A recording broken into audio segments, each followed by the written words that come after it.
தலைப்புச் செய்திகள். செய்திகள் வாசிப்பவர் சிவசக்தி ஸ்டாலின்.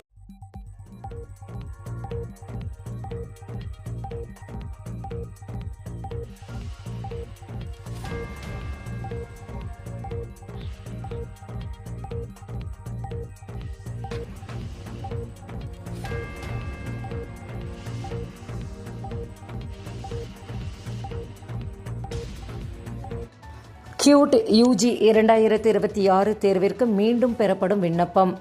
பிப்ரவரி 26ஆம் தேதி வரை வாய்ப்பு. திருத்தம் செய்ய அவகாசம் கிடையாது. இளங்கலை படிப்பிற்கான கியூட் 2026 தேர்விற்கு விண்ணப்பிக்க கால அவகாசம் முடிவடைந்த நிலையில் தற்போது மீண்டும் பெறப்படுகிறது. அதன்படி பிப்ரவரி 23 முதல் 26 வரை விண்ணப்பம் ஏற்கப்படும் என தெரிவிக்கப்பட்டுள்ளது. மேல விவரங்களுக்கு www.qt.nta.nic.in என்ற இணையதளத்தை பார்க்கலாம். கல்லூரிகளில் அரியர் வைத்துள்ள மாணவர்களுக்கு அபராதத்துடன் மீண்டும் ஒரு வாய்ப்பு. சென்னை பல்கலைக்கழகம் அறிவிப்பு. கல்லூரிகளில் அரியர் வைத்துள்ள 2018 முதல் 19 கல்வியாண்டு முதல் சேர்க்கை பெற்று அரியர் வைத்த மாணவர்கள் மீண்டும் தேர்வு எழுத அனுப்பப்பட உள்ளதாக சென்னை பல்கலைக்கழகம் அறிவித்துள்ளது. மேல விவரங்களுக்கு www.chennaiuniversity.com என்ற இணையதளத்தை பார்க்கலாம். இஸ்ரோவின் இளம் விஞ்ஞானி திட்டம் 2026 9ஆம் வகுப்பு மாணவர்களுக்கு 2 வாரம் பயிற்சி. பிப்ரவரி 27 முதல் விண்ணப்பம் தொடக்கம்.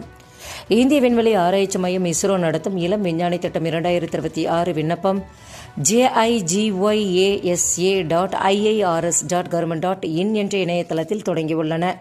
இந்திய அரசின் இஸ்ரோவின் மூலம் பள்ளி மாணவர்கள் விண்வெளி ஆய்வு குறித்து கொண்டு பயிற்சி பெறும் வகையில் இளம் விஞ்ஞானி திட்டம் செயல்படுத்தப்பட உள்ளது. இத்திட்டத்தின் 2026ஆம் ஆண்டுக்கான ஆன்லைன் வழி விண்ணப்பம் தொடங்கியுள்ளது. தற்போது 9ஆம் வகுப்பு வரை படிக்கும் மாணவர்கள் இந்த வாய்ப்பை பயன்படுத்திக் கொள்ளலாம். CA படிக்கும் மாணவர்களுக்கு முக்கிய அறிவிப்பு வெளியீடு. CA படிக்கும் மாணவர்களுக்கு முக்கிய அறிவிப்பு வெளியிடப்பட்டுள்ளன. CA ஆஃபீஸிலும் 9,000 உதவித்தொகையுடன் இன்டர்ன்ஷிப் கிடைக்கும். இதுவரை CSR நிதியளிக்கும் பெரிய கார்ப்பரேட்டில் இன்டர்ன்ஷிப் சேரும் மாணவர்களுக்கு மட்டுமே PM இன்டர்ன்ஷிப் ஸ்கீம் மூலம் உதவித்தொகை கிடைத்து வந்தது. இதில் மத்திய அரசு தளர்வுகளை கொண்டு வந்துள்ளதால் 9 மாதங்களுக்கு பயிற்சியுடன் உதவித்தொகையும் கிடைக்கும். CA CMA முடித்தவர்கள் இதில் சேர முடியாது. UPSC தேர்வர்களுக்கு கடைசி வாய்ப்பு.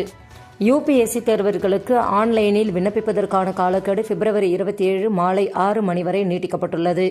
IAS IPS உள்ளிட்ட 24 வகையான சிவில் சர்வீஸில் இந்த ஆண்டு 933 காலி பணியிடங்கள் அறிவிக்கப்பட்டுள்ளன. இதற்கான தேர்வுக்கு விண்ணப்பிக்க பிப்ரவரி 24ஆம் தேதி வரை காலக்கெடு அறிவிக்கப்பட்டது. இந்நிலையில் இணையதள தொழில்நுட்ப கோளாறால் விண்ணப்பிப்பதில் ஏற்பட்ட சிரமம் காரணமாக காலக்கெடு நீட்டிக்கப்பட்டுள்ளது. செய்திகள் நிறைவடைந்தன. வணக்கம்.